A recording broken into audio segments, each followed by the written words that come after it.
SMRC, mayoritas masyarakat tolak Jokowi 3 periode, hanya 5% yang mendukung. Kalau melihat argumen kelompok yang menolak, yang mayoritas itu memang alasannya konstitusional. Nggak perlu lagi diubah undang-undang. Yang kemudian Jokowi 2 periode ini sudah cukup, 3 periode itu terlampau lama. Yang ketiga, memberikan kesempatan kepada pihak dan figur-figur lain yang belakangan sudah mulai bertebaran di mana-mana.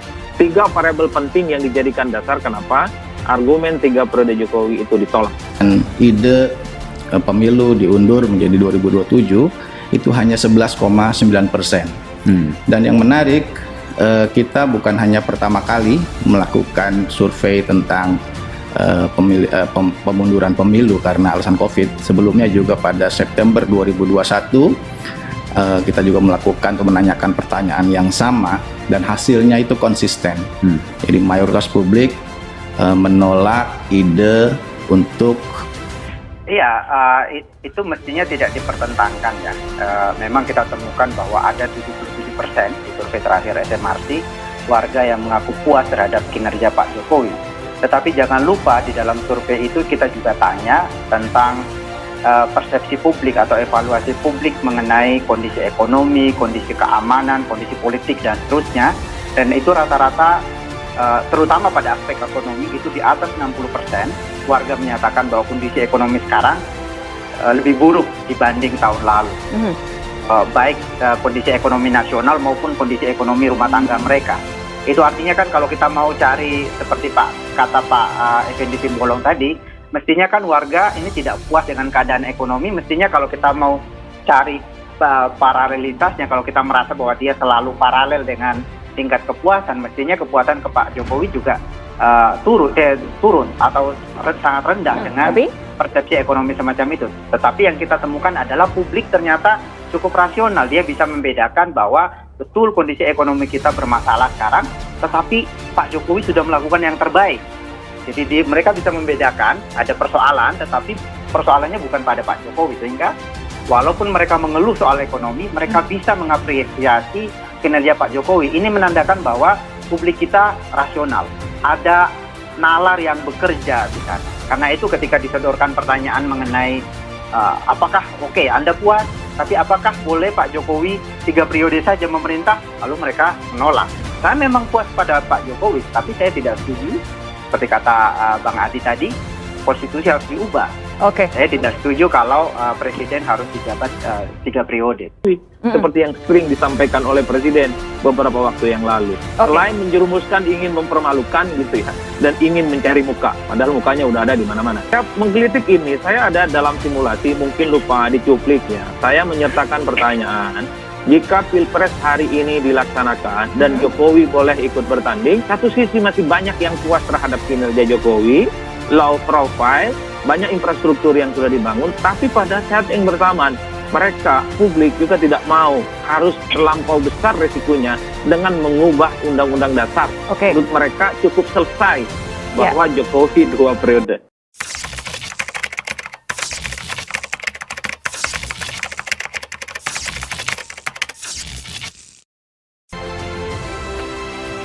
SMRC, mayoritas masyarakat tolak Jokowi 3 periode, hanya 5% yang mendukung. Hasil survei Saiful Mujani Research and Consulting menunjukkan mayoritas masyarakat Indonesia tidak mendukung wacana masa jabatan presiden 3 periode. Direktur Riset SMRC Denny Irvani mengatakan, hanya 5% responden yang mendukung wacana Presiden Joko Widodo menjabat 3 periode. Menurutnya, mayoritas responden atau sekitar 73% menilai ketentuan masa jabatan presiden maksimal 2 kali harus dipertahankan. Ternyata mayoritas masyarakat menentang gagasan presiden 3 periode ini yang mendukung hanya 5%. Sisanya tidak setuju, kata Denny dikutip tribunnews.com dari kanal YouTube Kompas TV Minggu 3 April 2022. Saat ini lanjut Denny, ketentuan Undang-Undang Dasar Presiden maksimal 2 periode masing-masing 5 tahun. Lalu 73% masyarakat mengatakan itu hal yang baik. Disebutkan alasan karena pemahaman terkait masa jabatan yang sesuai konstitusi sudah tertanam kuat. Denny mengungkapkan, keinginan mempertahankan ketentuan masa jabatan presiden maksimal 2 kali ini konsisten dalam 3 kali survei yang dilakukan oleh SMRC. Sudah melakukan survei tidak hanya sekali, tapi 3 kali. Dari bulan Mei 2021, September 2021, Maret 2022, hasilnya konsisten. Mayoritas masyarakat tetap menolak, begitulah jelasnya. Yang penting juga diamati wacana Jokowi 3 periode, tampaknya memberikan dampak negatif terhadap penilaian publik kepada kinerja pemerintahan Jokowi, begitulah ibunya. Diketahui wacana perpanjangan masa jabatan kembali menjadi perbincangan publik akhir-akhir ini. Wacana ini muncul setelah Ketua Umum Partai Kebangkitan Bangsa Muhaimin Iskandar mengungkapkan ide penundaan pemilu hingga 2027. Ia beralasan Indonesia masih dalam kondisi pemulihan ekonomi karena pandemi COVID-19 sehingga mengusulkan agar pemilu ditunda. Muhaimin Iskandar mengatakan wacana penundaan pemilihan umum ini berasal dari idenya. Tidak ada campur tangan dari pihak istana maupun lainnya.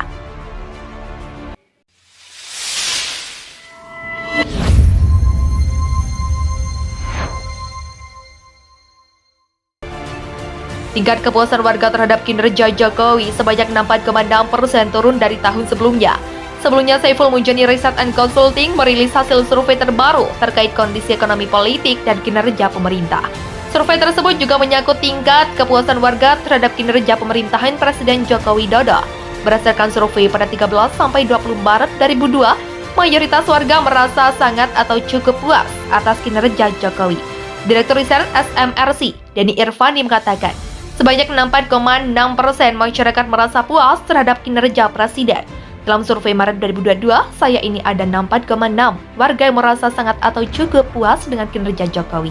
Yang kurang atau tidak puas ada 32,3% dan 3,1% yang tidak menjawab. Jadi menambahkan ada fluktuasi penilaian dari survei ke survei. Dalam setahun terakhir, kepuasan terhadap kinerja Jokowi menurun dari 77% pada survei Maret 2021 menjadi 4,6% pada survei terakhir Maret 2022. Namun kinerja Presiden Jokowi masih dinilai positif di mata publik pada umumnya. Selain kepuasan publik terhadap kinerja Jokowi, SMRC juga melakukan survei terkait kondisi ekonomi nasional. Dalam survei ini sebanyak 31,1% warga menilai kondisi ekonomi nasional sekarang lebih buruk. Sementara yang menilai lebih baik ada 35,6%. Kemudian ada 8,6% responden yang mengatakan kondisi ekonomi nasional tidak ada perubahan. Ia mengatakan secara tren dalam 2 tahun terakhir ada fluktuasi. Ia mengatakan secara tren dalam 2 tahun terakhir ada fluktuasi soal penilaian publik terhadap kondisi ekonomi nasional, namun Denny mencatat ada kemajuan penilaian publik, sebagaimana diberitakan tribunnews.com.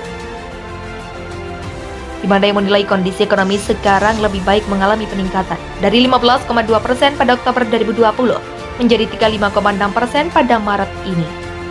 Diketahui survei SMRC digelar pada 13 sampai 20 Maret 2002 menggunakan metode wawancara langsung. Responden yang dapat diwawancarai secara valid adalah sebanyak 1.027 responden dari 1.220 responden yang direncanakan. Margin of error sebesar kurang lebih 3,12%. Pada tingkat kepercayaan 95%, asumsi simple random sampling. Ya, itu yang jabatan politiknya itu jauh di atas seorang wali kota, harus menemui seorang wali kota. Kan ajaib kan? Hanya karena dia tentu anak presiden. Jadi apa yang disampaikan di situ ya tentu upaya untuk minta perlindungan karena mungkin sprindiknya udah keluar.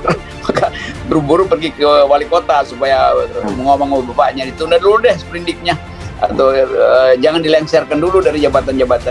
Jadi terlihat betapa dangkalnya permainan politik Indonesia itu. Petinggi-petinggi negara yang mestinya kasih wawasan kenegarawanan itu datang ke Solo hanya untuk minta perlindungan dari seorang seorang balita lah kira-kira begitu kan ajaib tuh. Jadi kedewasaan kita itu nggak diperlihatkan. Dan tentu saudara Gibran sebagai wali kota dianggap bahwa ini memang berhak mereka menemui saya karena saya yang menentukan nasib ke depan.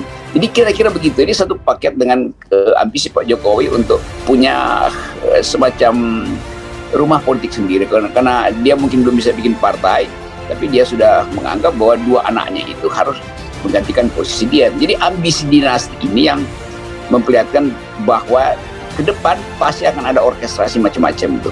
Nanti setelah kepala desa, maka mulai ada dekat-dekat wali kota se-Jawa misalnya. Wali kota se-Jawa mendukung Presiden Jokowi 3 periode, lalu ditingkatkan dengan pulau-pulau lain. Jadi ini satu seri penipuan politik sebetulnya tuh. Jadi seolah-olah konstitusi bisa dilanggar kalau ada keberatan tekad tuh. Itu soalnya tuh.